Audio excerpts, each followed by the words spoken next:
Hello दोस्तों, कैसे हो? आपका स्वागत है त्रिपान स्टडी सेंटर में। आज जो हम करने जा रहे हैं बीए सेमेस्टर फर्स्ट पंजाब का इतिहास और संस्कृति मीन्स HCP।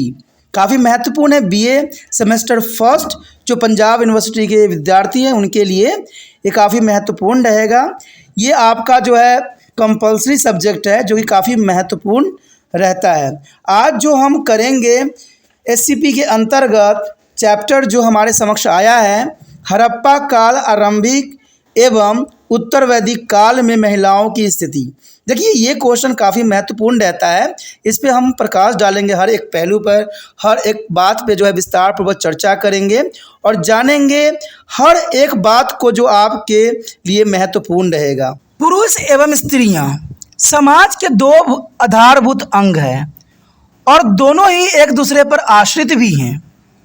इतिहासकारों ने समय समय पर अलग अलग के कालखंडों में महिलाओं की स्थिति को समझने का प्रयास किया।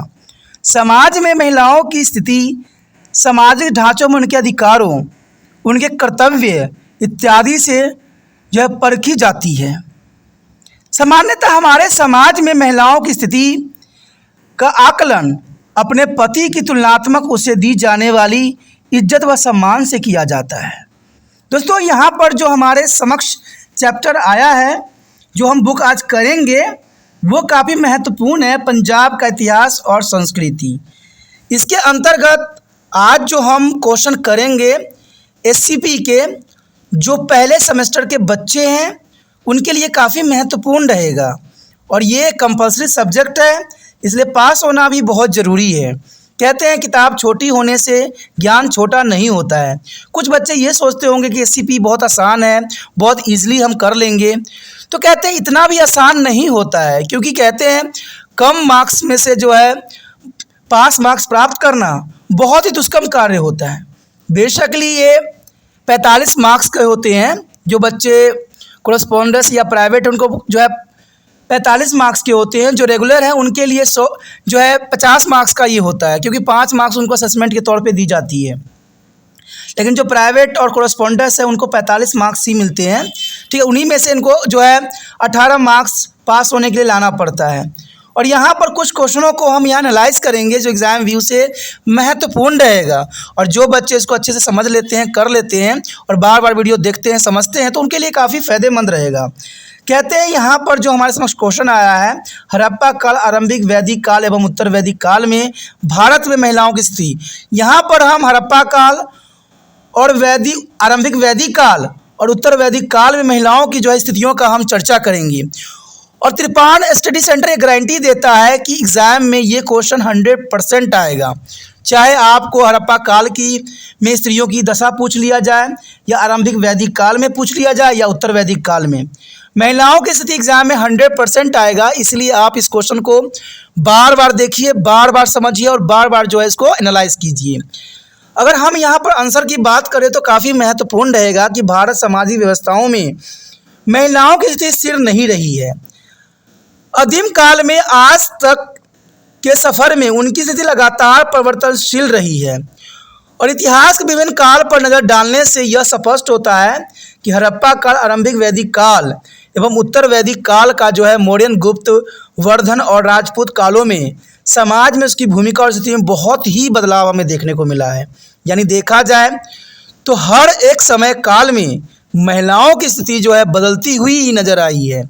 चाहे हड़प्पा काल हो, चाहे आरंभिक वैदिक काल हो, या उत्तर वैदिक काल हो, या मौर्यन काल हो, या गुप्त वंश हो, या वर्धमान और जो राजपूत काल में सामाजिक स्थिति में महिलाओं की भूमिका जो है अपनी अपनी चरम सीमा पे थी। ऐतिहासिक रूप से कहा जाए तो भारतीय महिलाएं अपने जीवन में सामान्य 2 अवस्थाओं से गुजर रही है, एक अधीन व्यवस्था या एक दमन के दौर से और स्वतंत्रता की स्थिति से। समाज में कभी भी उसका तिरस्कार होता था, उसे दरिद्रता भोगनी पड़ती थी, वह कुचली जाती थी, तो कभी उसे इज्जत की दृष्टि से भी देखा जाता था तथा उसे देवी का दर्जा भी दी जाती थी। इसलिए आज के दौर में उनकी स्थिति का आकलन करने के लिए विभिन्न समस्याएं, उनकी स्थिति को समझना आवश्यक है, क्योंकि महिलाओं को हर एक समय काल में हर तरह के जो है रूप रंग से जाना जाता था। कभी उनकी जो है दलितों के रूप में देखा गया, कभी तिरस्कार किया गया, कभी कुचला गया, कभी उनको जो है इज्जत की दृष्टि से देखी गई, कभी कभी उनको देवी का दर्जा दिया गया। तो महिलाओं का स्थिति हर एक समय काल में एक अपनी चरम सीमा पे थी। तो ये काफ़ी महत्वपूर्ण यहाँ पर बात आता है।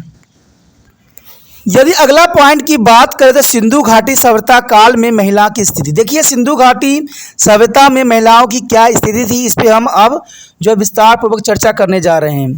तो ये हमारा टॉपिक रहेगा सिंधु सभ्यता काल में महिलाओं की स्थिति। यानी हालांकि हड़प्पा सभ्यता की लिपि को अभी तक पहचानी नहीं गई है, फिर भी टेराकोटा से बनी मूर्तियों एवं अन्य वस्तुओं से खुदाई से प्राप्त हुई है।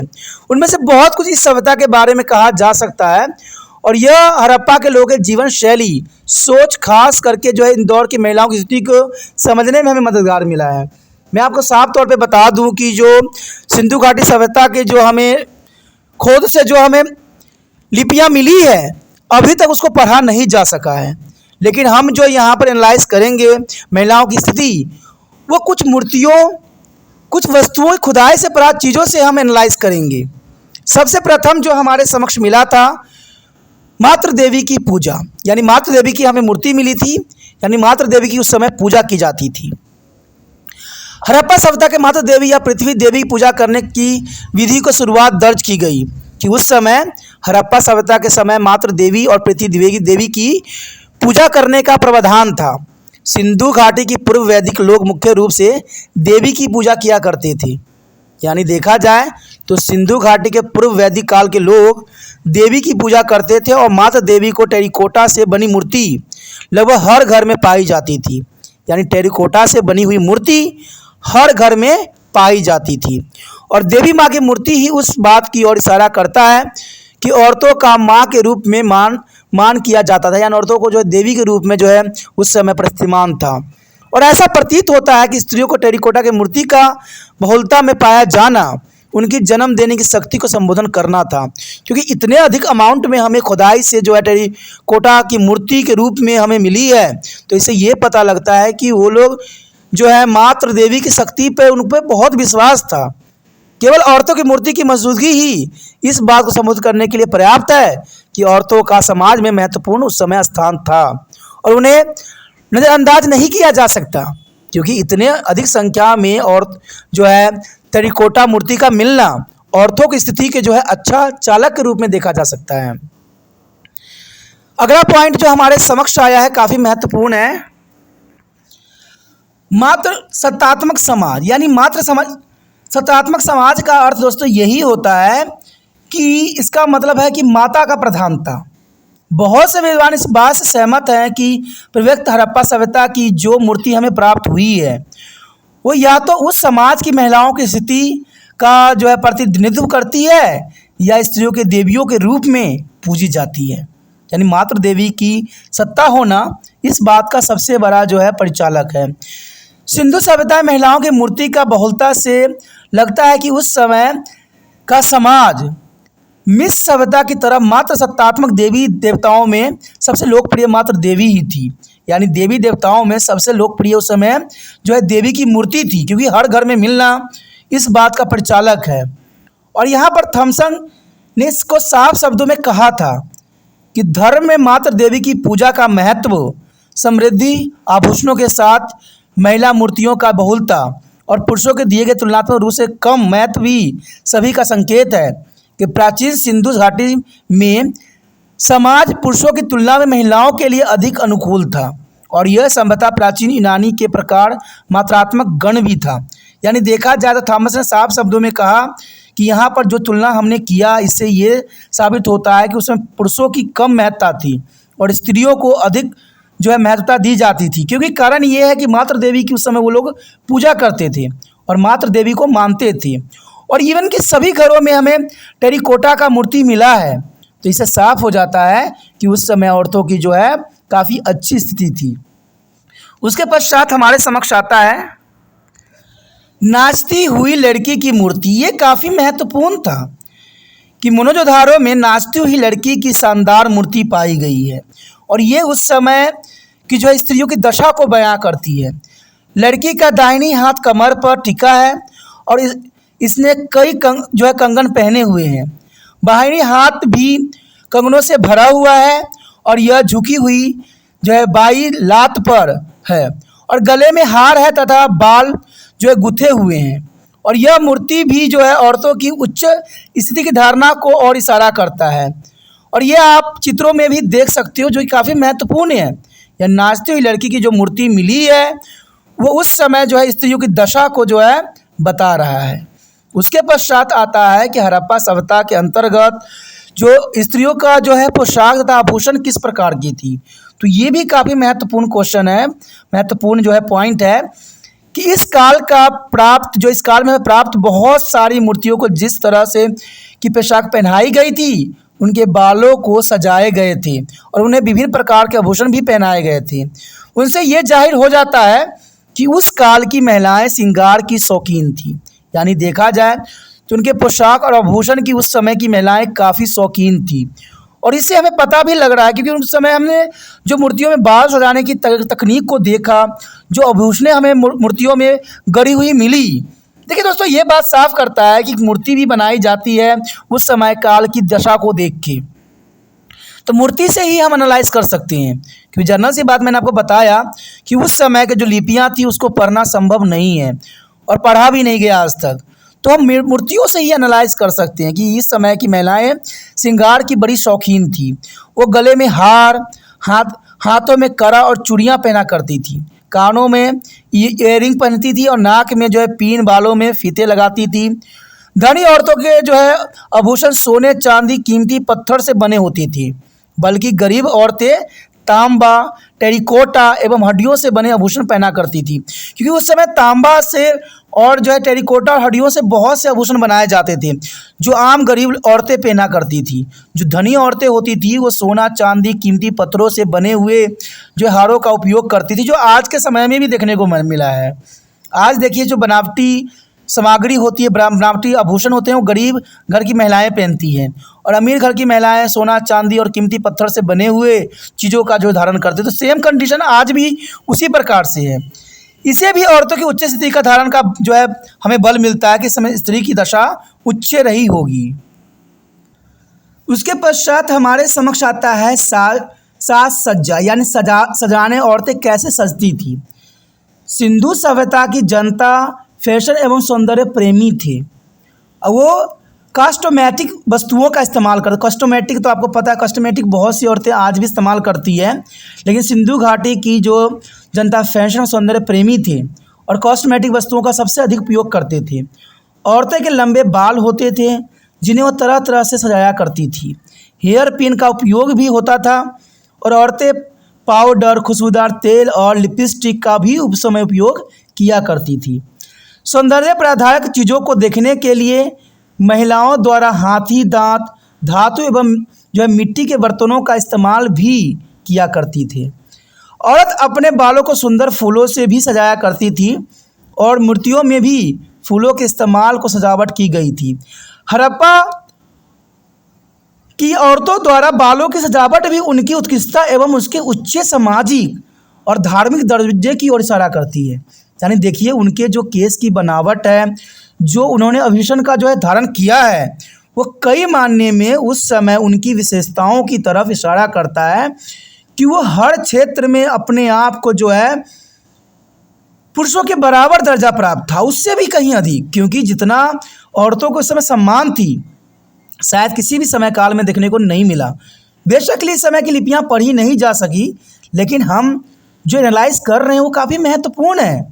और उनके जो है मूर्तियों में भी फूलों का इस्तेमाल सजावट के लिए की गई, ये काफ़ी महत्वपूर्ण बात थी और ये काफ़ी जो है महत्वपूर्ण औरतों की जो है दशा की ऊपर इशारा कर रहा है। उसके पश्चात हमारे समक्ष आता है महिलाओं की स्थिति। देखिए महिलाओं की स्थिति भी काफ़ी महत्वपूर्ण थी, कहते हैं जैसे हमने सारा एनालाइज किया, काफ़ी महत्वपूर्ण थी। हड़प्पा सभ्यताओं महिलाओं की स्थिति काफ़ी अच्छी प्रतीत हुई है और उस समाज में पुरुषों के बराबर का दर्जा प्राप्त था। उस काल में स्त्रियों का मुख्य कार्य बच्चों को जन्म देना, उनकी परवरिश एवं घरेलू कार्यों को निपटाना था। हड़प्पा सभ्यता में मातृ देवी के रूप में जितनी अधिक मूर्ति हमें प्राप्त हुई है, शायद ही किसी समय काल में प्राप्त हुई हो। उनसे यह सहज ही अनुमान लगाया जा सकता है कि इस काल में महिलाओं की स्थिति काफ़ी अच्छी थी। समाज में उन्हें काफ़ी इज्जत मिलती थी और देवी के रूप में उनकी पूजा होती थी। कहते हैं आज के भी समाज हमारा बहुत ही विडंबनाओं से भरा हुआ है। आज भी हम औरतों को देवी के दर्जा देते हैं, लेकिन मन में जो लोगों के भेदभाव होती है उसको जो है हम नज़रअंदाज नहीं कर सकते हैं। कहते हैं पुरुष और महिलाएं दोनों ही समाज के लिए काफ़ी महत्वपूर्ण हैं और दोनों की ज़रूरतें समाज की संरचना करती है। ये काफ़ी महत्वपूर्ण बात है। और इस तरह यह कहा जा सकता है कि हड़प्पा काल में औरतों को सम्मानीय और आदरणीय स्थान प्राप्त था और उनसे किसी प्रकार का भेदभाव नहीं की जाती थी। तो ये काफ़ी महत्वपूर्ण है। देखिए दोस्तों, यहाँ पर हड़प्पा सभ्यता में महिलाओं की जो रूपरेखा प्रस्तुत हुई, बेशकली ये जो है कहीं लिखी हुई बात नहीं थी, लेकिन फिर भी जो वहाँ पर हमें सामान मिला, सामग्री मिला, जो कंडीशन मिली, इससे अंदाज़ा ये लगाया जा सकता है कि वहाँ पर स्त्रियों की दशा काफ़ी महत्वपूर्ण थी। हर स्त्रियों को जो है काफ़ी महत्वपूर्ण स्थान था, क्योंकि हमने जो पॉइंटों पर एनालाइज़ किया, मातृ देवी की पूजा के अंतर्गत, मातृ सत्तात्मक समाज के अंतर्गत, नाचती हुई लड़की की मूर्ति का हम एनालाइज़ किए, पोशाक एवं आभूषण की बात किए और जो साज सज्जा की बात की और महिलाओं की स्थिति की बात की। ये 6 पॉइंट काफ़ी महत्वपूर्ण थी ये बताने के लिए कि हड़प्पा काल में महिलाओं की स्थिति काफ़ी अच्छी थी और पुरुषों के बराबर था, और ये काफ़ी महत्वपूर्ण भी था। हमारा अगला टॉपिक जो यहाँ पर आपके समक्ष आया है वो काफ़ी महत्वपूर्ण है, आरंभिक वैदिक काल में महिलाओं की स्थिति। ये काफ़ी महत्वपूर्ण रहेगा यहाँ पर कि आरंभिक वैदिक काल में महिलाओं की स्थिति क्या थी। देखिए, आरंभिक वैदिक काल में महिलाओं की स्थिति काफ़ी बेहतर थी। उन्हें समाज में काफ़ी इज्जत मिलती थी और एक सकारात्मक योग्य स्थान प्राप्त था। यानी महिलाओं को देखा जाए तो यहाँ पर आदरणीय स्थान प्राप्त था, जो कि जरूरी भी था। कहते हैं पहला पॉइंट इसी बात की तरफ इशारा करता है कि पुरुषों के बराबर का दर्जा, यानी स्त्रियों को आरंभिक वैदिक काल में जो है पुरुषों के बराबर का दर्जा दिया गया था। और ऐसा कहा जाता है कि आरंभिक वैदिक काल में पुरुषों और स्त्रियों दोनों को बराबर का दर्जा प्राप्त था। महिलाओं की स्थिति काफ़ी अच्छी व संतोषपूर्ण थी और वो अधिक स्वतंत्रता और अधिकारों का आनंद भोगती थी, और लिंग के आधार पर कोई भेदभाव इस समय देखने को हमें नहीं मिला। यानी वो अधिकार, स्वतंत्रता और अधिकार का जो है आनंद भोगती थी और लिंग के आधार पर हमें कोई भेदभाव यहाँ पर नज़र नहीं आया है। ऋग्वेद का कोई भी भजन नहीं है जो बेटियों के जन्म के अशुभ मानता हो। यानी ऐसे बहुत से ऋग्वेद के जो भजन है जो कहीं भी नहीं लगता है कि उनमें कोई अशुभ जो है बेटियों को माना गया हो। जैसे आज के समय लोग आधुनिक युग में होके भी जो है भ्रूण हत्या करते हैं और जो है स्त्रियों को जो है अशुभ मानते हैं। बल्कि देखा जाए तो ऋग्वेद कई बेटियों के पिता की प्रशंसा भी करता है। ऋग्वेद में बेटियों के पिता की जो है काफ़ी प्रशंसा हुई है। माता पिता भी प्रविवृद्ध और सक्षम बेटियों के जन्म को जो है सुनिश्चित करने के लिए प्रार्थना करती थी। देखिए, माता पिता भी उस समय ईश्वर से प्रार्थना करते थे कि उनके घर में बेटी रत्न की प्राप्ति हो। लेकिन आज की जनरेशन को सोचिए, विचारिए, आज की दुनिया जो है आधुनिक युग कहलाता है और वहाँ बेटियों को जो है हत्या की जाती है, दहेज के लिए जलाया जाता है, बेटियों की हर तरह से प्रताड़ना दी जाती है। आखिर कैसा समाज हमारा आ गया है। हमें तो आरंभिक वैदिक काल से कुछ सीखना चाहिए, जहाँ पर माता पिता जो है प्रभु से, परमात्मा से अर्चना प्रार्थना करते थे कि उनके घर में एक बेटी की जन्म हो। और ये काफ़ी महत्वपूर्ण बात यहाँ इशारा करता है आरंभिक वैदिक काल में महिलाओं की स्थिति के अंतर्गत। उसके पश्चात हमारे समक्ष आता है सामाजिक जीवन में भूमिका। कहते हैं सामाजिक जीवन में उत्तर वैदिक काल में महिलाओं की क्या स्थिति थी, सामाजिक जीवन में क्या भूमिका थी उनकी। स्त्रियों की सामाजिक और धार्मिक जीवन में पुरुषों के समान ही भागीदारी थी, यानी दोनों इक्वल थे। पुरुष अपनी स्त्री के बिना अधूरा माना जाता था। जैसे आपको पता ही है कि अर्धांगिनी यानी आधा अंग, यानी पुरुष स्त्रियों के बिन बिना अधूरा माना जाता था। खासकर धार्मिक उत्सव में पति पत्नी का साथ होना अनिवार्य होता था। और ये आपने रामायण में भी देखा होगा कि जब रामचंद्र जी यज्ञ करने जा रहे थे तो उसमें माता सीता की आवश्यकता थी, तो वहाँ पर लोगों के सुझाव के अंतर्गत मूर्तियों को जो है बना के जो है वो महायज्ञ को संपन्न किया गया था। तो जर्नल सी बात है, खासकर धार्मिक उत्सव में पति पत्नी का साथ होना अनिवार्य माना गया है और कोई भी उत्सव स्त्री की भूमिका के बिना पुण्य नहीं हो सकता था उत्तर आरंभिक वैदिक काल में। ठीक है, वैदिक काल में महिलाएं खास अवसरों पर, त्योहारों पर सुंदर कपड़े आभूषण पहना करती थी। लड़कियों को सार्वजनिक स्थानों पर स्वतंत्र रूप से घूमने की अनुमति थी। महिलाओं को सार्वजनिक सभाओं में बोलने से रोके नहीं जाते थे। इसमें स्टील के अनुसार साफ साफ स्टील ने कहा था कि ऋग्वेद में एक भजन सभा को संबोधित करने के लिए एक स्त्री को प्रेरित करता है। अब देखिए, इस समय सामाजिक में भी जीवन में जो है औरतों की भूमिका काफ़ी महत्वपूर्ण थी। औरतों को उच्च सम्मान प्राप्त था। औरतों को हर एक क्षेत्र में जो है आदरणीय स्थान दी गई थी। तो ये काफ़ी महत्वपूर्ण है। उसके पश्चात हमारे समक्ष आता है घरेलू जिंदगी में स्थान, यानी महिलाओं को आरंभिक वैदिक काल में घरेलू जिंदगी में कैसे स्थान प्राप्त था। कहते हैं घरेलू जिंदगी में महिलाओं का स्थान काफ़ी ऊंचा था तथा वे काफ़ी स्वतंत्र थी। संयुक्त परिवार प्रणाली के भीतर एक बेटी, पत्नी, माँ के रूप में महिलाओं की स्थिति सुरक्षित थी। महिलाएं अपने आप को सुरक्षित महसूस करती थी, बेटी के रूप में, पत्नी के रूप में, माँ के रूप में। महिलाओं को पुरुषों की अर्धांगिनी मानी जाती थी, यानी पति का आधा हिस्सा। अर्धांगिनी यानी आधा अंग। सहमर्मित पति के साथ धर्म का पालन करने वाली थी। सहधर्मिणी यानी पति के साथ धर्म का पालन करने वाली सहधर्मिणी माना जाता था। और सूत्रों में एक माँ की सम्मानजनक स्थिति और उसकी ओर जो है पर्याप्त ध्यान देने के बारे में बताया भी गया है। और उन समारोहों के बारे में भी बताया गया है जिसमें उसकी उपस्थिति आवश्यक थी। कहते हैं कढ़ाई, बुनाई, सिलाई इत्यादि का कार्य महिलाएं घर पर ही किया करती थी तथा मर्दों को कृषि कार्य में सहायता भी प्रदान करती थी। वित्तीय मामलों में पति पत्नी आपसी सलाह मशवरे से फैसला लेते थे। यानी देखा जाए तो आरंभिक वैदिक काल में महिलाओं की स्थिति घरेलू जीवन काफ़ी महत्वपूर्ण थी और काफ़ी अच्छी थी, जो जरूरी भी यहाँ पर लगता है। उसके पश्चात हमारे समक्ष आता है शिक्षा का अधिकार। कहते हैं महिलाओं को शिक्षा का अधिकार था उस समय, यानी उस समय देखा जाए आरंभिक वैदिक काल में तो महिलाओं को शिक्षा का भी अधिकार दिया गया था। उन्हें उपनयन संस्कार की अनुमति भी थी और उन्हें गुरुकुल में अध्ययन करने को, वेदों को सीखने में जो है समानता का अधिकार भी प्राप्त था। यानी वो गुरुकुल में जा सकती थी, अध्ययन कर सकती थी और वेदों के बारे में ज्ञान प्राप्त कर सकती थी। ये हर प्रकार के जो है उनके समक्ष अधिकार दिया गया था।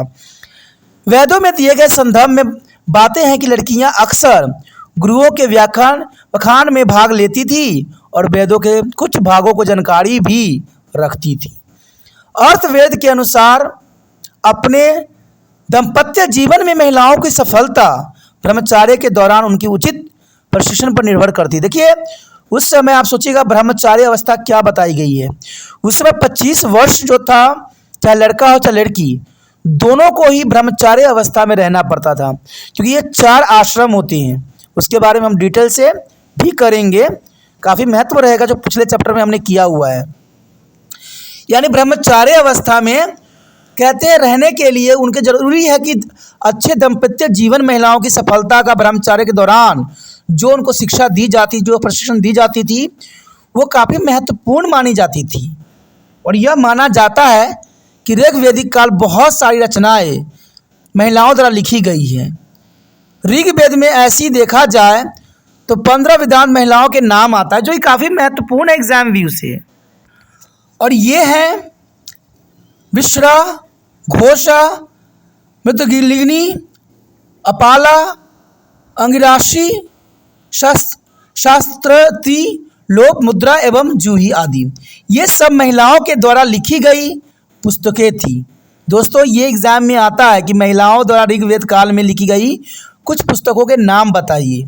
तो ये एग्जाम व्यू से भी काफ़ी महत्वपूर्ण यहाँ पर बनता है। आगे हमारे समक्ष है विवाह। कहते हैं ऋग्वैदिक काल में विवाह को एक पवित्र सामाजिक कार्य माना जाता था। पुरुषों एवं महिलाएं दोनों अपने जीवन साथी के चुनाव के लिए स्वतंत्र थे, किंतु उन्हें अपने माता पिता की सहमति प्राप्त करनी होती थी। देखिए ये काफ़ी महत्वपूर्ण बात है कि आरंभिक वैदिक काल में महिलाओं को जो है अपने जीवन साथी चुनने का पूर्ण अधिकार था, लेकिन इसके लिए वो माता पिता के सहमति लेते थे। कहते हैं ये बहुत काफ़ी महत्वपूर्ण बात है, क्योंकि दो दंपतियों को जीवन व्यतीत करना पड़ता है, दोनों को जानना एक दूसरे को बहुत ज़रूरी होता है। लेकिन ये भी नहीं मैं यहाँ कह सकता हूँ कि माता पिता के आज्ञा के बिना, माता पिता की सहमति, अगर आपको कोई पसंद आता अच्छा लगता है तो आप माता पिता को बोलिए, माता पिता की सहमति लीजिए। माता पिता आपसे अच्छा बेहतर फैसला ले सकती हैं, क्योंकि माता पिता आपके बड़े होती हैं। तो यही बात यहाँ पर जो है आरंभिक वैदिक काल में महिलाओं की स्थिति के अंतर्गत देखना पड़ा विवाह के लिए। प्राय एक स्त्री की ही प्रथा थी। उस समय एक ही पत्नी की प्रथा थी कि पुरुष एक ही पत्नी रख सकता था, किंतु राजा एवं धनी व्यक्ति कई बार बहुपत्नी विवाह करते थे और दहेज प्रथा भी इस समय प्रचलित थी। पर ऐसा तभी होता था जब महिलाओं में कोई कमी या एव हो, यानी जानना सी बात है, महिलाओं में अगर कोई कमी है, कोई तरह की प्रॉब्लम है, तब जाके उस समय दहेज ली जाती थी। और देखा जाए तो उस समय दहेज प्रथा भी प्रचलित थी समाज में, और उस समय साधारण व्यक्ति जो होते थे सिर्फ एक ही पत्नी ही रखते थे। लेकिन आपको पता है कि राजा धनी लोग तो बहुपत्नी के शौकीन होते थे। तो ये काफ़ी बड़ी कुरीतियाँ थी जो कि आज भी मिलता है समाज में। राजा हो, आजकल देखते ही बड़े बड़े धन लोग होते हैं, उनकी इसी तरह कैरेक्टर होता है, तो इसमें कोई दो राय नहीं है। उसके पश्चात हमारे समक्ष आता है सामाजिक कुरीतियाँ। ये काफ़ी महत्वपूर्ण टॉपिक यहाँ रहेगा। देखिए सामाजिक कुरीतियाँ क्या थी, इसमें सबसे बहुत ही महत्वपूर्ण बात है आरंभिक वैदिक काल में कि सामाजिक कुरीतियाँ जैसे सती प्रथा, बहुविवाह, शिशु हत्या का प्रचलन नहीं था। ये काफ़ी महत्वपूर्ण बात यहाँ पर आता है दोस्तों कि इस समय सती प्रथा नहीं थी, बहुविवाह प्रथा की प्रचलन नहीं था, शिशु हत्या का प्रचलन नहीं था। ये समय काल काफ़ी महत्वपूर्ण थी महिलाओं के लिए। विधवा औरतें पुण्य विवाह कर सकती थी और बाल विवाह का भी प्रचलन उस समय नहीं था। प्रथा भी प्रचलित नहीं था। तो आप समझ सकते हो कि ये समाज कितनी महत्वपूर्ण थी, जिसमें ना तो सती प्रथा था, न ही बहु विवाह प्रथा प्रचलित थी, न ही शिशु हत्या प्रचलित था, कहते बाल विवाह प्रथा भी प्रचलित नहीं थी, इवन की प्रथा भी नहीं था। तो ये समाज में जो है सामाजिक कुरीतियाँ न के बराबर था। यानी यहाँ महिलाएं जीवन के वो सारे आनंद ले सकती थी जो उसके जीवन के विकास के लिए महत्वपूर्ण था। आगे हमारे समक्ष आया है पैतृक संपत्ति पर अधिकार। पैतृक मतलब पिता के संपत्ति पे क्या अधिकार है। वैदिक काल में अविवाहित लड़के का भी हिस्सा अपनी पैतृक संपत्ति पे होता था, और घर में बेटा न होने पर बेटी ही संपत्ति का उत्तराधिकारी होती थी, जैसे आज के समय में होता है। और माँ की संपत्ति का बंटवारा उसकी मृत्यु के बाद उसके बेटों एवं अविवाहित लड़कियों में बराबर बराबर होता था, जैसे आज के समय है। कहते हैं देखा जाए तो आरंभिक वैदिक काल महिलाओं के लिए एक उच्चम काल था। ऐसा काल न मैंने जाना, न मैंने समझा, न मैंने सोचा, क्योंकि इसमें हर चीज़ की प्रावधान है। कहते हैं विवाहित लड़की अपने पिता की जो संपत्ति होती थी उस पर उसका पूरा अधिकार नहीं होता था। यानी देखा जाए तो ये बात साफ थी उस समय कि विवाहित लड़कियों का अपने जो है पिता की संपत्ति पे अधिकार नहीं था, जैसे आज के समय में भी आपको देखने को मिलता है, और ये काफ़ी महत्वपूर्ण है। अपने पति की संपत्ति पर सीधा अधिकार तो नहीं था, पर एक विधवा माँ को कुछ अधिकार जरूर प्राप्त था, जो कि काफ़ी महत्वपूर्ण बात की तरफ इशारा करता है। देखा जाए तो अगर हम इन सब बातों को कंक्लूजन निकाले, सारांश लिखे। देखिए दोस्तों सारांश काफ़ी महत्वपूर्ण होता है, कंक्लूजन, और एग्जामिनर इस बात को जरूर देखता है। तो सारांश तो यही बात की तरफ इशारा करता है कि आरंभिक वैदिक काल में स्त्रियों की दर्जा, देखा जाए तो स्त्रियों की दर्जा मर्दों से कम नहीं था।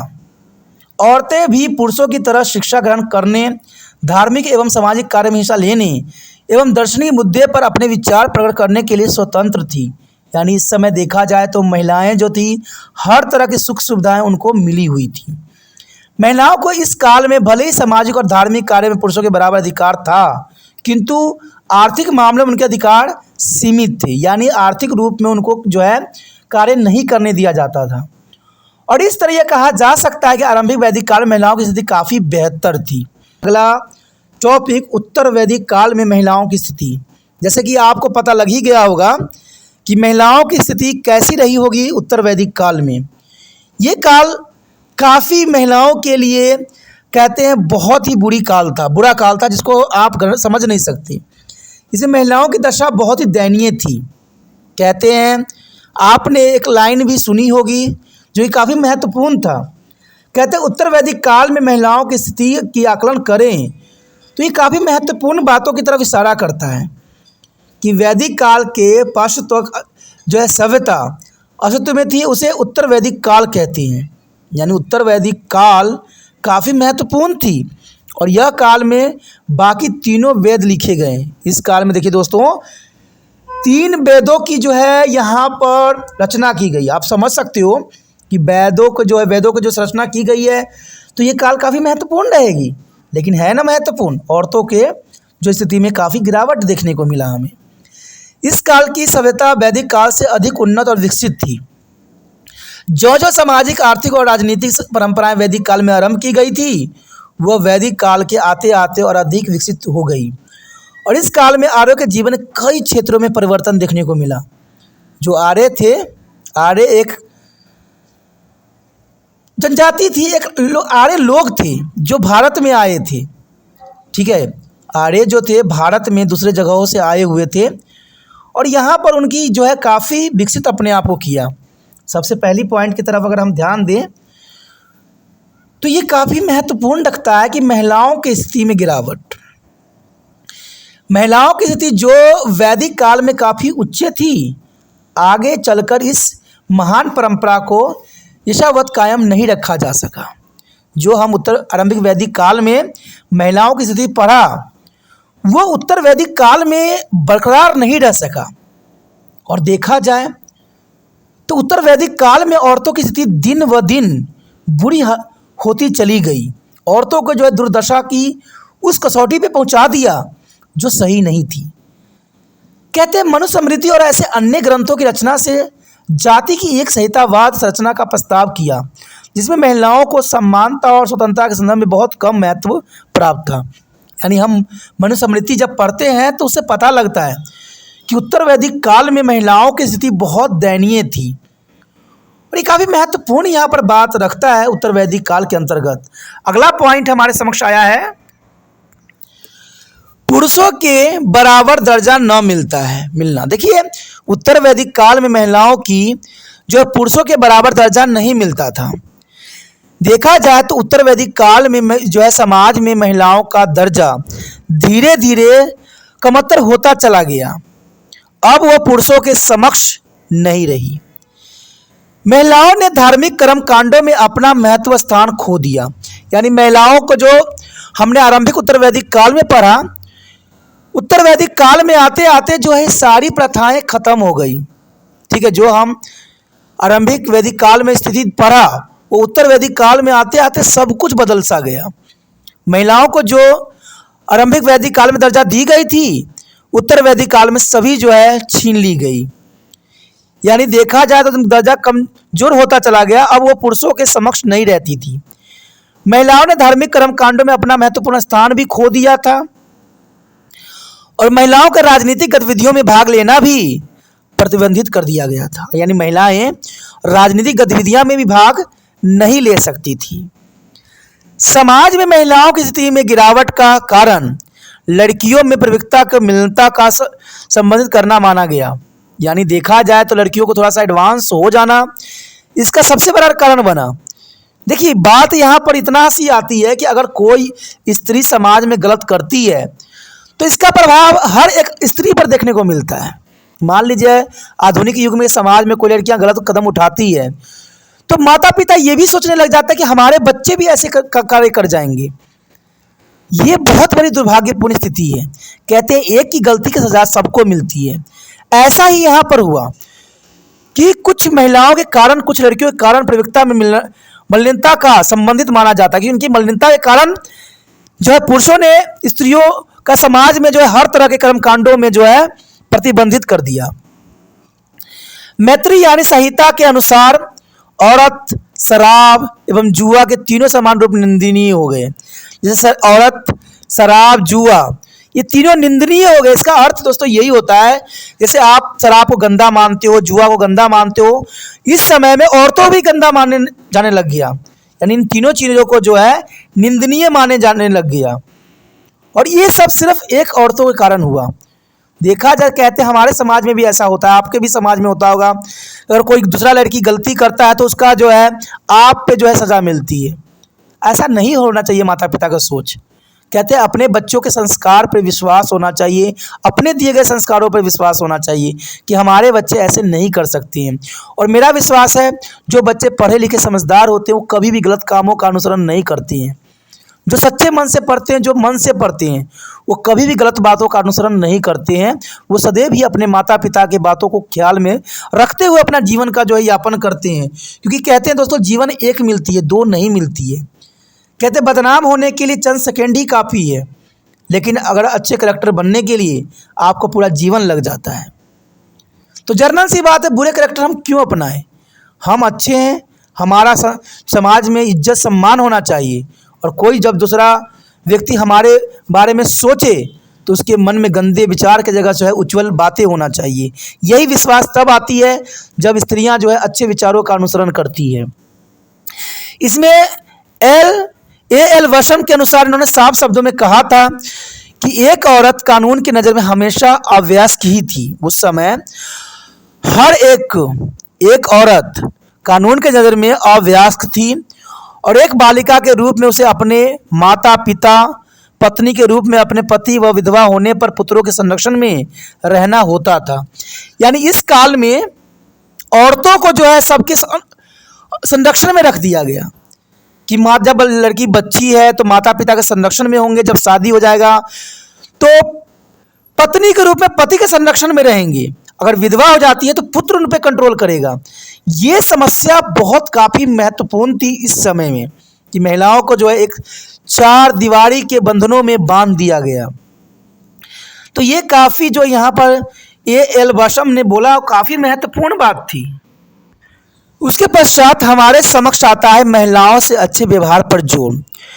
मनुस्मृति में साफ शब्दों में कहते हैं कि हर पिता, भाई, पति जो अपना कल्याण चाहता है उसे महिलाओं को सम्मान करना चाहिए। ये मनुस्मृति में लिखी गई है।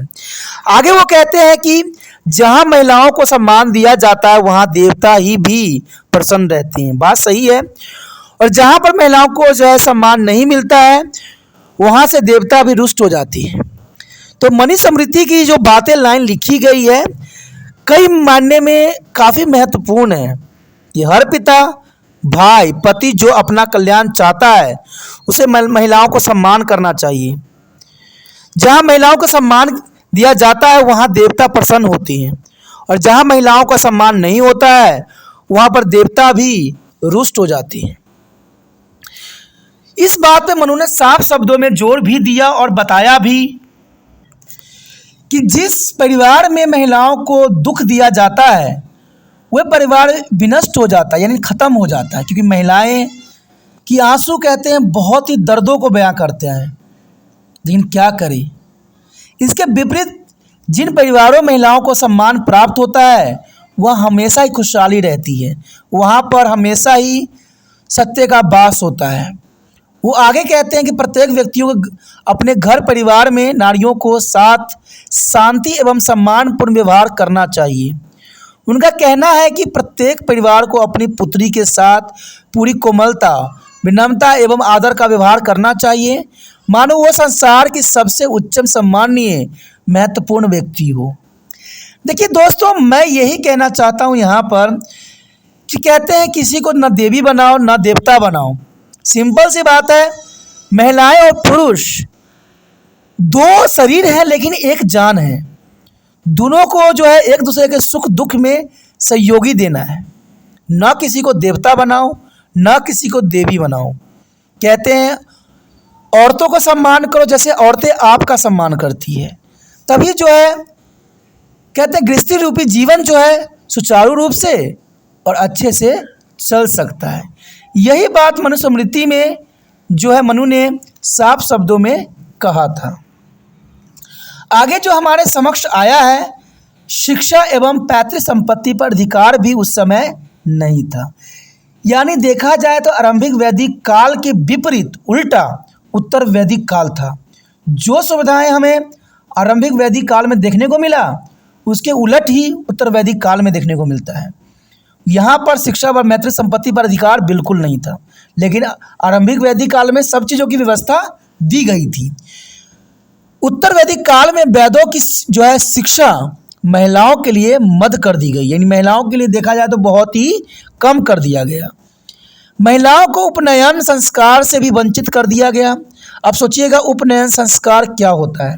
आपने रामायण देखा था, जब बच्चे शिक्षा ग्रहण करने के लिए जब जाते हैं तो उनका जो है उपनयन संस्कार किया जाता है और उस समय से वो गुरु के ही आज्ञा का पालन करती हैं। आपने रामायण में भी दृश्य को देखा होगा, उसे उपनयन संस्कार कहती हैं। और उपनयन संस्कार हो जाने के बाद स्त्रियां जो है कहते गुरु के आश्रम में रह के जो है अपना शिक्षा ग्रहण करती थी। लेकिन यहाँ पर महिलाओं को उपनयन संस्कार से भी वंचित कर दिया गया और विवाहित लड़कियों को अपने पिता की संपत्ति पर अधिकार भी नहीं होता था। पत्नी को अपने पति की संपत्ति पर अधिकार, सीधा अधिकार भी नहीं था। यानी ये स्थिति बहुत दयनीय थी। न पिता के संपत्ति पे अधिकार था, न पति के अधिकार पर सीधा अधिकार था। यानी देखा जाए तो यहाँ पर औरतों की कोई स्थिति भी अच्छी नहीं थी। हर क्षेत्र में जो था इनको जो है शोषण की जा रही थी। अगर देखा जाए अगर पिता पे भी अधिकार नहीं है, न पति पे अधिकार है, तो महिलाओं को किस पे अधिकार थी उस समय? कहते हैं इस समय स्त्रियों की दशा एक दासी के समान था।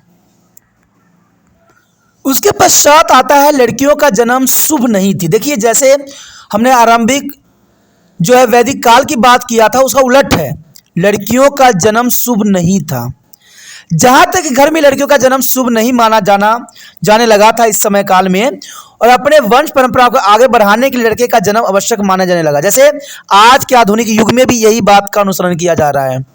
तभी देखते हो कि हमारे देश में जो है सेक्स रेशो बहुत ही बुरे कंडीशन पे है। यहाँ पर भी जो है औरतों को शुभ नहीं माना जाता है। लड़के के लिए हर एक तरस रहे होते हैं, हर कोई जो है लड़के की मांग कर रहे होते हैं, लेकिन लड़कियों को अशुभ मानते हैं। मैंने जितने के मुंह से सुना है सिर्फ एक ही बात सुनते हैं कि लड़का होगा लड़का होगा, कोई ये नहीं कहता कि लड़की भी जन्म लेगी।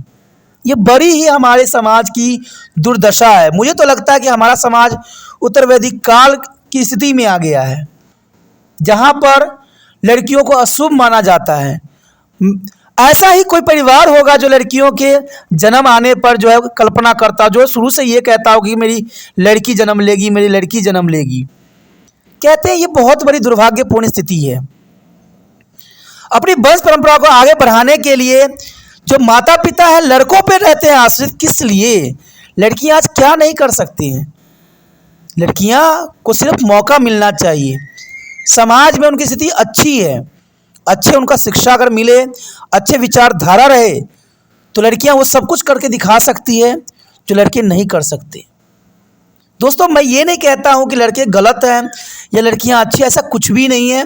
मैं तो एक ही बात जानता हूँ कि माता पिता कहते हैं लड़का होना या लड़की होना, कहते हैं हम इंसानों पर नहीं निर्भर करता है। ये कहीं ना कहीं कोई है जो दुनिया को चला रहा है, क्योंकि आपको पता है कि लड़की होने के लिए जो है पिता से एक्स क्रोमोसोम की आवश्यकता होती है और लड़का होने के लिए पिता से वाई क्रोमोसोम की आवश्यकता होती है। तो यहाँ पर लड़की का कोई यहाँ पर जो है कुछ भी रोल नहीं होता। लड़का होना या लड़की होना सब पिता पे डिपेंड होता है, पिता इसका कारक बनता है।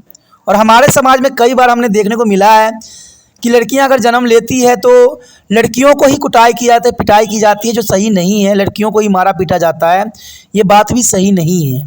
क्योंकि लड़कियां का यहाँ पर कोई भी नहीं होता, क्योंकि लड़कियों में सिर्फ एक्स क्रोमोसोम ही होता है। लड़का हो चाहे ना हो, वो लड़कों पर डिपेंड करता है।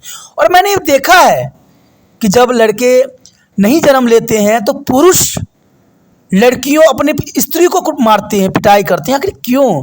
क्योंकि वो अनपढ़ होते हैं, उनके पढ़े लिखे नहीं होते हैं, वो पढ़ लिख के भी अनपढ़ होते हैं। और ये जनरली आपके समाज में होता ही होगा। और ऐसा ही उत्तर वैदिक काल में भी देखने को मिला कि यहाँ पर स्त्रियों को जो है अशुभ माना जाता था। अर्थात वेदों में बेटी के जन्म को जो है शोकजनक बताया गया है। वेदों में बेटियों को जो है शोकजनक यानी शोक का वस्तु बनाया गया। क्यों? इन्हीं कारणों से। उसके पश्चात आता है विवाह। कहते इस अवधि में विवाह आमतौर पर परिवार के मुखिया द्वारा नियंत्रित किए गए थे, यानी मुखिया ही फैसला ले सकता था कि स्त्री कहाँ विवाह कर सकती थी। लेकिन आरंभिक वैदिक काल में ऐसा नहीं था, लड़कियां अपने मनमर्जी विवाह कर सकते थे माता पिता के रजामंदी से। कहते वजह स्वयं हो न होने के, इसी समय विवाह की जो है उम्र भी कम हो गई। बहु विवाह इस अवधि की प्रमुख विशेषता बन गया था। महिलाओं के लिए शादी का उद्देश्य उन बेटों का प्रजनन था जो अपने परिवार के संस्कार यज्ञ कर सकते थे और अपने परिवार के नाम को आगे बढ़ा सकते थे। यानी स्त्रियों को सिर्फ पुत्र के जन्म देने के लिए ही बनाया गया था। ये उस समय जो था प्रथा बन गई थी। स्त्रियां सभी मामलों में अपने पति के अधीन थे, जो पति कहता था वही बात वो करती थी। तो इस तरह की भावना जो था हमें उत्तर वैदिक काल में देखने को मिला। आगे जो हमारे समक्ष आया है काफ़ी महत्वपूर्ण है, सामाजिक कुरीतियाँ। देखिए सामाजिक कुरीतियाँ क्या थी। कहते उस दौर के समाज में प्रदा प्रथा, सती प्रथा, कन्या शिशु वध जैसी कुप्रथाओं का चलन नहीं था। कहते ये थोड़ी सी अच्छी बात थी कि इस समय जो है प्रदा प्रथा नहीं थी, सती प्रथा नहीं था, कन्या शिशु वध जैसी कुप्रथाएं समाज में नहीं था, जो कि बहुत काफ़ी महत्वपूर्ण भी था।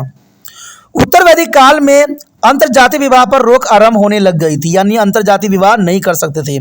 आपको अपने गोत्र में ही शादी करना था, अलग नहीं करना था। तो इसमें जो है रोक आरंभ हो गई थी। अंतरजातीय यानी दूसरे जाति में जाके विवाह करने की जो प्रथा थी उसमें ब्रेक लग गई। विधवा पुण्य विवाह पर भी रोक नहीं थी और बाल विवाह का प्रचलन भी नहीं था। यानी देखा जाए तो बाल विवाह का प्रचलन भी था, यानी ये काफ़ी महत्वपूर्ण है यहाँ पर कि विधवा पुण्य विवाह पर रोक नहीं थी पर बाल विवाह प्रचलन भी थी इसमें। तो ये सब हमारे सामाजिक कुरीतियाँ थी जो कि काफ़ी महत्वपूर्ण थी। कुछ बातें सही थी, कुछ बातें गलत थी। आगे है मनुस्मृति में नारियों पर रोक। देखिए मनुस्मृति में नारियों पर बहुत तरह के रोक लगाए गए। देखा जाए तो ये सब बात मनुस्मृति में लिखी गई है। मनुस्मृति सोचिएगा क्या है, तो एक पुस्तक है जिसमें मनु ने अपनी सारी बात वृत्तांत को इसमें प्रस्तुत किया है और ये काफ़ी महत्वपूर्ण है मनुस्मृति। समाज में महिलाओं की स्थिति के बारे में हमें मनुस्मृति में परंपरा विरोधी विचार देखने को मिलते हैं। मनुस्मृति में नारियों के विरुद्ध बहुत सी बातें कही गई है और उनके सिर्फ कर्तव्य गिनाए गए हैं, अधिकार नहीं। यानी कर्तव्य कि औरतों को ये करना चाहिए, औरतों को ये करना चाहिए, औरतों को वो करना चाहिए, लेकिन देखा जाए तो अधिकार उनको किसी प्रकार की नहीं दी गई। ये सब मनुस्मृति में है। जैसे मनुस्मृति कहता है कि स्त्रियों को एक आदर्श पत्नी बनकर अपने पति की सेवा पूजा करना चाहिए, भले उसका पति गुण रहित हो, चरित्रहीन हो, पति की सेवा से ही उसे स्वर्ग की प्राप्ति होगी। देखिए ये सब मनुस्मृति में लिखी गई बात थी कि जैसा पति हो, शराबी हो, गंदा हो, जुआरी हो, जो भी हो, पति को सेवा करना चाहिए, पूजा करना चाहिए। किस लिए? कहते हैं यही बात जो हमारी कुछ चीज़ों में लिखी गई है बहुत ही दुखदायक परिस्थिति को पैदा करता है। क्या कोई व्यक्ति अगर महिलाओं को मार रहा है तो क्या उसको पूजा करना चाहिए? ये कहाँ तक उचित होगा? जो पति गुण रहित हो, चरित्रहीन हो, ऐसे पतियों को क्या किया जाए? लेकिन यहाँ मनुस्मृति में साफ शब्दों में लिखी गई है कि पति की पूजा करना चाहिए, सेवा करना चाहिए। किस लिए? कहते हैं दोस्तों कुछ बातें का अनुसरण करना सही होता है, कुछ बातों का अनुसरण करना गलत होता है। और यहाँ पर इस बातों का अनुसरण करना, कहते हैं मनुस्मृति में नारियों पर जो रोक लगाई गई, इससे मनुस्मृति पर भी प्रश्न चिन्ह उठ रहा है। क्योंकि कहते हैं जो बातें लिखी जाती है हमेशा आदर्शमय लिखी जाती है। कहते हैं पतियों के लिए आप सेवा कीजिए, पूजा कीजिए, और पति जो है आप पे लाठी डंडा बरसाए, ये कदाचित उचित नहीं है। कहते हैं अगर पुरुष स्त्री दो शरीर होते हुए भी एक अंग है तो ऐसा नहीं होना चाहिए। जो अधिकार पुरुष को वही अधिकार स्त्रियों को भी मिलना चाहिए, भले ही उसका गुण जैसा भी हो। ऐसा प्रतीत होता है कि मनु का औरतों के बारे में विचार कुछ अच्छा नहीं था, लेकिन देखा जाए तो मनु जिन्होंने ये पुस्तक लिखी थी उनको औरतों के बारे में अच्छा विचारधारा नहीं था। वो औरतों से नफरत करते थे या औरतों को जो है विलासिता के वस्तु समझते थे। मनुस्मृति कहते हैं कि हमें महिलाओं पर निगाह रखनी चाहिए ताकि वह गलत दिशा की ओर न झुक जाए। वाह, कितनी अच्छी बात यहाँ बताई गई कि औरतों के प्रति जो है उनको निगाहें रखना चाहिए कि औरतें कहाँ जा रही है, क्या कर रही है। इससे पता लगता है कि मनु की जो औरतों के प्रति बहुत ही चिंताजनक विचारधारा थी, क्योंकि औरतों का निगरानी करना, औरतों को जो है जांच परख करना, ये कहाँ तक उचित था। इसमें मनुस्मृति कैसी बातों का अनुसरण किया गया, यानी मनु का जो है औरतों के प्रति विचार बिल्कुल ही अच्छा नहीं था, क्योंकि गलत दिशा की ओर न झुक जाए। चाहे पुरुष जो भी कर्म कर ले, कुछ नहीं, औरतों को जो है वो हमेशा पवित्र और पुण्य देखना चाहते थे। यानी औरतों को यहाँ पर मनु जो है स्वच्छ और पवित्र देखना चाहते थे, चाहे पुरुष जो मर्जी कर ले। ये हमारे आज की भी धारणा है। आप अपने माता पिता बुजुर्गों से बात सुने ही होगी कि जब कोई पूजा करने का बात आता है और पुरुष नहा भी नहीं रखा होता है तो क्या कहते हैं घर के बुजुर्ग लोग कि पुरुष तो पवित्र होते हैं, हमेशा पवित्र होते हैं, स्त्रियां पवित्र नहीं होती है। शायद मनुस्मृति में भी मनु ने जो बात लिखी थी इन्हीं बातों का अनुसरण किया था। लग तो ऐसा ही रहा है कि गलत दिशा की ओर न झुक जाए, अन्यथा वह परिवार के लिए दुख का कारण बन जाती है। देखिए, इस एक बात तो सच्चाई यहाँ पर है कि हम कहते दूसरे जो स्त्रियों के बारे में बहुत कुछ सोच लेते हैं, लेकिन जब अपने बारे में पड़ता है तो हम तिलमिला से जाते हैं। शायद यही बात यहाँ पर मनु बताना चाहते हैं कि परिवार के दुख का कारण बन जाती है। यानी स्त्रियाँ अगर गलत कदम उठाती है तो आपको पता ही है पूरे घर को जो है तहस नहस हो जाता है। शायद इसी कारण कहा हो, लेकिन यहाँ पर मनु ने इस बात का अनुसरण नहीं करवाया कि अगर औरतों को अगर हम सही शिक्षा दे, बेटियों को अगर अच्छा शिक्षा दे, सही ज्ञान दे, सही मार्गदर्शन दे, तो कभी भी आपका सर नीचा नहीं कर सकती है। कहते हमारे समाज में पुरुषों की नज़र गलत है। स्त्रियां कभी भी जो है अपने आप को नहीं सौंपती है, पुरुषों उनको मजबूर कर देते हैं, विवश कर देते हैं, तब वो जाके गलत कदम उठाने लग जाते हैं। लेकिन मैं उन सभी लड़कियों को ये बात कहता हूँ कि जो मनु ने यहाँ पर बात लिखी, आप लोगों ने सदैव इसका उलट करना है। हमेशा समाज में अपने आप को उच्च दर्जा देना है, कभी गलत रास्तों पे नहीं चलना है कि आपका माता पिता का सर झुक जाए। क्योंकि माता पिता जब आपको इतनी तरह की आज़ादी देते हैं, इतनी तरह के आपको सुख सुविधाएं देते हैं, तो आपको जो है माता पिता कभी भी सर झुकना नहीं चाहिए, यही विचारधारा होना चाहिए। और माता पिता का सर तब झुकता है जब आप गलत कदम उठा जाते हो, जब गलत रास्तों पे चलने लग जाते हो। कभी भी गलत रास्ते पे नहीं अपनाना। कोई आपको ज़बरदस्ती इस रास्ते पे जाने के लिए मजबूर करता है तो सब प्रथम आप ये माता पिता से ये बात को जो है जाहिर करो, फिर माता पिता ज़रूर उस पर कोई एक्शन लेंगे। क्योंकि कहीं भी जाते हो, पढ़ने के लिए जाते हो, समझने के लिए जाते हो, ठीक है, ब्यूटी पार्लर जाते हो, हर क्षेत्रों में जाते हो, काम करने कहीं भी जाते हो, कहीं भी कुछ बुरा होता है तो उस क्षेत्र को त्यागो और अपने माता पिता से इस बात को जो है ज्ञात करवाओ, क्योंकि ज़रूरी है। क्योंकि मनु की जो बात यहाँ पर पढ़ रहे हैं हम, इससे साफ हो रहा है कि उस समय औरतें जो थी गलत कदम उठाती थी, जिनके कारण जो है परिवार दुख का कारण बन जाता था, परिवार में दुख का कारण बनता था। दुख का कारण तब बनता है जब स्त्रियां गलत कदम उठाने लग जाती है, तब मन में जो है शंका पैदा होने लग जाती है। तब हर समय जो है नज़रें औरतें की तरफ ही नज़र होता है कि औरतें गलत कदम तो नहीं उठा रही है। कि लगता है मनु के साथ कुछ ऐसी घटना घटी जिसके कारण मनु ने इन सब बातों को जो है यहाँ अनुसरण करवाया। वो महिलाओं को पुरुषों के चरित्रहीनता का कारण बनता है। जनरल सी बात है, महिलाओं के पुरुषों के चरित्र की हीनता कारण। यानी देखा जाए तो यहाँ पर मनु ये बात कहना चाहते हैं साफ शब्दों में कि पुरुष अगर गलत काम कर रहा है तो इसमें स्त्रियाँ की गलती है, जो कहीं हद तक गलत बात है यहाँ पर। लेकिन कहते हैं हम इसमें कुछ भी नहीं कह सकते, क्योंकि मैं एक बात जानता हूँ, जो स्त्रियाँ स्वयं को जो है सभी चीज़ों से अलग रखती है वही हमेशा कामयाब भी होती है। उसके पश्चात देखा जाए तो इसलिए महिलाओं का ज़्यादा स्वतंत्र देने के खिलाफ नज़र आ रहे होंगे। इसके अनुसार अगर औरत पवित्र है तो उसकी वजह यही है कि उसे सही वक्त और मौके पर जो है सही पुरुष नहीं मिला, इसलिए वह उसे प्रमदा और लोभकारी कहता है। इसलिए उसके अनुसार औरत को बचपन में ही अपने पिता के अधीन, जवानी में पति के अधीन और उसकी जो है मृत्यु उपरांत अपने बेटे के अधीन रहना चाहिए। ये मनु ने साफ शब्दों में कहा था कि औरतों को बचपन में अपने पिता के अधीन होना चाहिए, जवानी में पति के अधीन और मृत्यु उपरांत बेटों के अधीन होना चाहिए।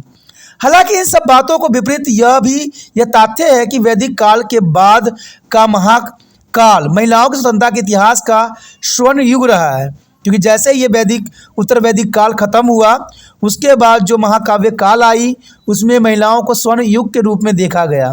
कहते हैं रामायण महाभारत काल में समाज में उन्हें काफ़ी इज्जत मिली थी और अधिकांश महिलाएं उच्च शिक्षा प्राप्त करती थी। इसी तरह गर्गी और मैत्रेयी वैदिक काल में महान जो है विश्व महिलाएं हुई। देखिए दोस्तों, ये जो क्वेश्चन आया है गर्गी और मैत्रेयी वो काफ़ी महत्वपूर्ण है। आपसे क्वेश्चन पूछा जा सकता है कि वैदिक काल में कौन महाविश्वदी महिलाएं थी, कौन थी, तो ये क्वेश्चन हमेशा एग्जाम में आता है। इसको नोट जरूर कर लेना कि इसमें जो है विदुषी महिलाएं जो थी गार्गी और मैत्रेयी थी। कहते रामायण काल जो है आदर्श हिंदू महिलाओं के बारे में प्रकाश डालता है। महाभारत में कई ऐसी घटनाएं हैं जिसमें महिलाएं सामाजिक धार्मिक मामलों में पुरुषों के जो है सलाह मशवरा एवं परामर्श देती हुई नजर आई है। फिर भी उस काल में प्रचलित जो है स्वयंवर प्रथा, अपने पति स्वयं चुनने का अधिकार से भी एहसास होता है कि उस काल में महिलाओं की अधिकतम स्वतंत्रता प्राप्त थी। तो देखा जाए तो समय के साथ जो है महिलाओं की जो है दशाओं में परिवर्तन आते गए हैं, जाते गए हैं, और ये काफ़ी महत्वपूर्ण रहता है आप लोगों के लिए। इसको अच्छे से समझिए, देखिए बार बार वीडियो, तभी जाके आपको समझ में हर एक टॉपिक आएगा। और बहुत ही आसान तरीके से तिरपान स्टडी सेंटर ने आपको समझाने की कोशिश किया है। मुझे विश्वास है अगर एक बार वीडियो अच्छे से आप देख लेते हो एकांत में रह के, तो आपको सारी बातें जो है बेखूबी समझ में आ जाता है।